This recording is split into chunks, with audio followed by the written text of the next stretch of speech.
had the great benefit for being with Montgomery County Coalition for the Homeless, and we call ourselves MCCH because that's a long name, for the past almost 9 years. We started out 30 years ago when homelessness started to show its face on the streets, both in downtown DC and in Montgomery County, and there were a concerned group of citizens and faith-based communities who gathered together to form a coalition to look at why were people experiencing homelessness, and also why were there people that were sleeping in places that were not meant for human habitation. We at that time realized what the gaps, number one gap in service was that there was no emergency shelter for men at that time. We started providing shelter at the bus depot at 600 and it was also known as the dump, now the landfill. So where was that? This was on 600B East Goody Drive, and this was 30 years ago, and there were trailers there, and so we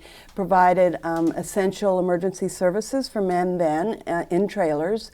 At the same time, in 1996, we received our first federal grant from the Department of Housing and Urban Development to start a Safe Havens program to help bring people inside. So those were two very important emergency shelter programs. Since then, and I've been working in the field of homelessness since the mid-'80s myself, we've come a long way knowing that the solution to homelessness is to provide, move people into housing as quickly as possible and also address core issues of poverty. So we've grown to about a $16 million organization. Wow. Today we serve 1,700 men, women, and children in a range of programs, and we also engage in a lot of public education and advocacy.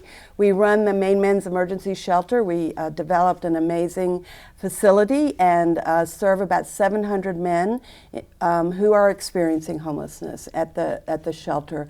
I'd say about 90% of them are Montgomery County residents, and the rest are passing through, and we help to connect them to where they lost their housing.